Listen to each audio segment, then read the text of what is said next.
Je suis le frère Aloïs Ndour et je suis le coordinateur du projet EMIL. Le projet EMIL est une innovation qui est là, une innovation d'introduction des langues nationales dans le système éducatif sénégalais. Donc c'est une approche bilingue français-sérère. En CI, on a commencé à introduire des thèmes de la scolarisation en maths uniquement. Et on a mis 5 mois 10 thèmes en maths dans le programme L2 oral en CI. Donc 10 thèmes en maths. Marcher, arrêter, tourner. Ok, applaudissez pour vous-même. Voilà. Apprenons le français. L'État sénégalais a tenté à maintes reprises d'introduire les langues nationales dans le système éducatif, mais les expériences n'ont pas été concluantes. Et de cette manière qu'il a libéralisé la tâche et les organismes qui sont sur place ont un peu pris la relève pour essayer de travailler, pour trouver une approche à proposer à l'État sénégalais, une approche qui leur permettra d'introduire les langues nationales dans le système éducatif. La particularité, ou en tout cas la touche de EMIL, c'est que nous avons une approche bilingue, comme je l'ai dit tout à l'heure, mais la L1 est privilégiée, c'est-à-dire la langue maternelle de l'enfant, la langue avec laquelle l'enfant communique à la maison avec ses copains, avec ses parents, avec ses amis. C'est cette langue-là qui est la langue première. C'est avec cette langue que nous commençons les enseignements à l'école dès que l'enfant arrive. Ce qui fait qu'il arrive, il ne trouve pas un milieu neutre, du moins par la culture, par le parler. Parce que nous faisons tout pour parler aux enfants sérères et nous épousons la culture locale, c'est-à-dire la culture sérère, c'est la langue que nous avons choisie. Donner ses propres ordres.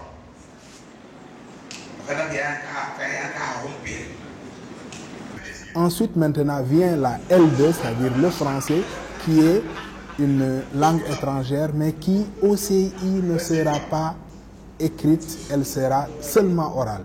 C'est à partir du CP qu'en plus de l'oral, nous allons introduire l'écrit. Nous avons convié à cet atelier les enseignants clés en main qui sont dans les classes et leurs directeurs qui sont chargés aussi de les suivre dans les classes.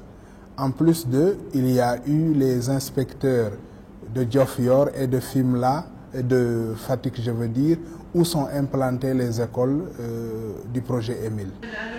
Ces formateurs sont sélectionnés, il faut le dire, sur la base de compétences. C'est des gens qui ont travaillé longtemps sur le projet, et qui connaissent le projet, qui maîtrisent les approches, qui maîtrisent aussi les outils, les supports didactiques sur lesquels sont fondées les approches et qui ont travaillé aussi par rapport au contenu à donner dans les classes. Pour un enfant qui vient de commencer à CP, mais vous pourrez les utiliser peut-être dans les autres matières. Sciences, les animaux sauvages. Oui, il n'y a rien à faire là, mais c'est ça.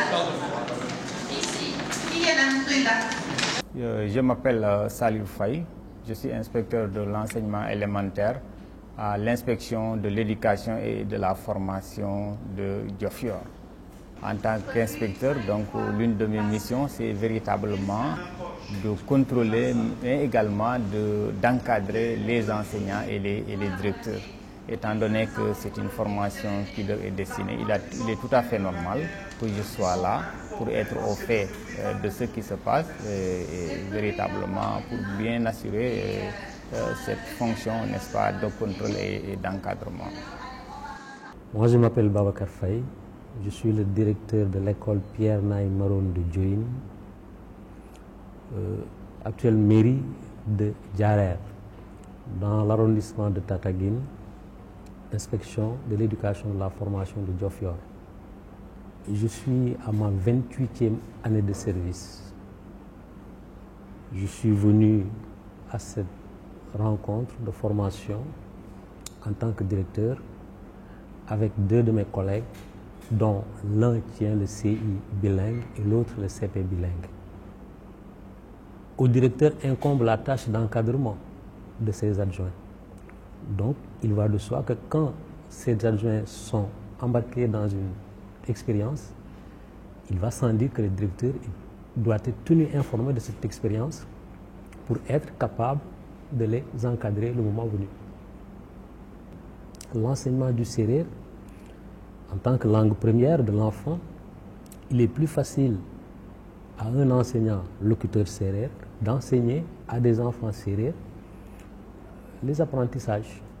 Parce que tout se fait en sérère, donc on n'a pas besoin de tout expliquer à l'enfant que signifie un mot, parce que l'enfant le sait déjà dans la vie sociale. Donc là, il s'agira simplement de coller peut-être des concepts à des choses ou à des éléments. Les enfants aiment beaucoup, les parents aussi aiment beaucoup, mais surtout c'est que ça participe à la renaissance même du sérère.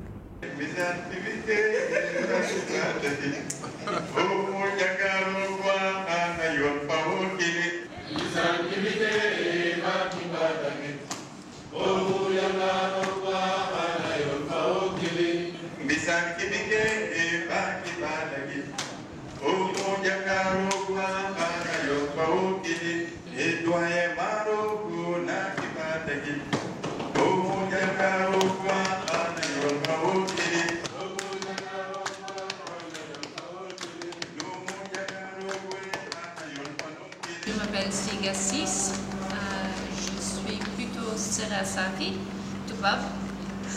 J'ai fait plus de 30 ans ici au Sénégal et pendant la plupart de ces années, j'ai été engagée dans le domaine de l'éducation. Un autre aspect pour nous qui est très important, c'est qu'on veut que l'enfant comprenne réellement. Et là, on définit la compréhension comme une représentation mentale du concept en question, donc une compréhension en profondeur. Et pour ce faire, on veut par exemple en maths garder la langue première comme langue d'instruction aussi longtemps que possible. Et ça, c'est différent de ce qui a été fait avant, où on avait encouragé l'emploi du français comme langue d'instruction déjà à partir du CP. Pour nous, c'est le contraire qui doit se faire. On veut garder la langue première justement pour faciliter cette compréhension de l'enfant. Dans une matière où la compréhension est critique, vraiment fondamentale. Donc on veut garder la langue première jusqu'en CM2. Et on commence avec 90% de L1, la langue première, en CI. Et on termine avec 40% de la L1 et 60% de la L2. Et aussi, des recherches ont indiqué que pour bien asseoir la maîtrise d'une langue, n'importe quelle langue, et aussi la langue première d'un enfant, il faudra que l'enfant l'utilise d'une manière active pendant 12 ans, ce qui est l'équivalent de l'âge que l'aura enfant en CM2. Donc, on essaye de profiter de ça et d'avoir la cohabitation des deux langues et que les deux langues se fructifient mutuellement. On a dans la passerelle, c'est une passerelle. Ce n'est pas un livre de transfert de la langue première à la langue deuxième, mais c'est une passerelle où ça va dans les deux sens. Et donc, puisque la passerelle intervient au CP et que la langue d'instruction est la langue première, le sérère dans ce cas-ci, toutes les instructions dans le livre passerelle seront en sérère et non pas en français. Ok, les commandes, ça doit être en français. Et des petits commentaires, s'il vous faut faire des explications, bon, la classe maintenant, on va faire une activité en français, je vais vous poser un certain nombre de demandes et je vais présenter. Tout ça, vous pouvez faire en sérère. Lève-toi, saute, marche, arrête-toi.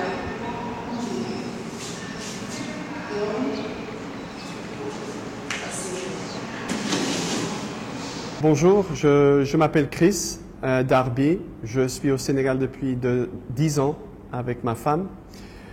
Je Je suis enseignant de carrière. J'étais enseignant dans le secondaire en Angleterre pendant 27 ans. Et j'ai fait plusieurs choses là, dont la formation des enseignants. Au fait, il y a plusieurs éléments nouveaux dans l'apprentissage de la langue. D'abord, je viens de parler de la richesse des supports. Il y a beaucoup de supports. Et au fait, par moment, on se dit, il y en a même trop.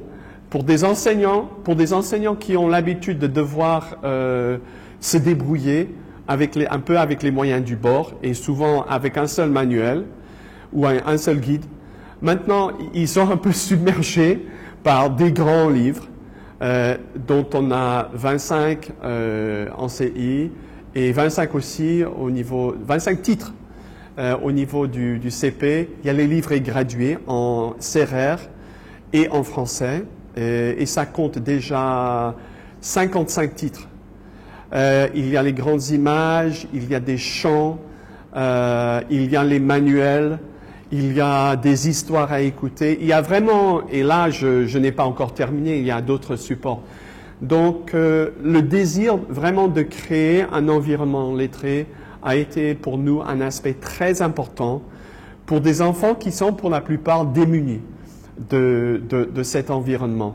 Ils n'ont certainement pas le CRR en écrit autour d'eux et le français non plus. Donc pour vraiment aider les enfants à apprendre et surtout apprendre à lire, à écrire, c'est l'essentiel. La formation initiale, en général, beaucoup de projets arrivent à faire ça, chacun à sa manière. Mais pour nous, et surtout pour moi en tant qu'ancien enseignant sur le terrain, qui n'était jamais dans les centres de formation, mais qui travaillait surtout avec des gens sur le terrain, le suivi sur le terrain, c'est extrêmement important. Surtout lorsque on parle d'éléments qui sont nouveaux, d'une approche qui est nouvelle, de supports qui sont, comme je viens de dire, qui sont un peu nombreux. Et les enseignants ont vraiment besoin d'être accompagnés. Et en visite, en moyenne l'année dernière, je pense que les membres du projet ont réussi à faire à peu près 3 visites dans chaque école au cours de l'année. Là, c'est une moyenne. Je pense que c'est possible qu'on ait fait un peu plus. Pendant ces visites de suivi, il est important de souligner que ce n'est pas une inspection. Ce n'est pas non plus vraiment une évaluation. Quelque part, c'est sûr qu'on évalue. Mais c'est un accompagnement. On veut accompagner les enseignants. On veut comprendre les problèmes, parce qu'il y en aura. On veut les écouter, on veut les épauler et on veut répondre aux questions. Donc on est là pour faire ça. C'est vrai qu'on a aussi une fiche de suivi qui est sur 2 pages et qui est assez détaillée, qui nous permet aussi de faire un certain suivi, disons, global, parce qu'on peut, en regardant ces fiches de suivi entre les différentes écoles, on peut voir là où se situent les problèmes. Je m'appelle Maman Kaling, je sers à Bissel, je suis enseignante. Bissel se trouve dans la région de Fatick et j'ai fait 10 ans de service et 2 ans dans le projet MLCI, avec le projet EMIL qui consiste à introduire les langues nationales au Sénégal. Je trouve que c'est un projet qui va très bien marcher. Les parents aiment, les élèves aussi, parce que l'élève se sent bien dans sa langue maternelle, où il comprend mieux ce qu'on dit, ce qu'on fait, et au fur et à mesure qu'on avance, on va introduire le français. Et je crois que c'est très intéressant pour eux et pour nous aussi, qui sommes sérères, qui parlaient sérère mais qui ne savaient pas écrire sérère.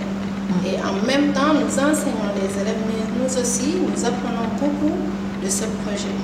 Le sérère qui est écrit est différent du sérère qui est parlé chez moi, dans mon village.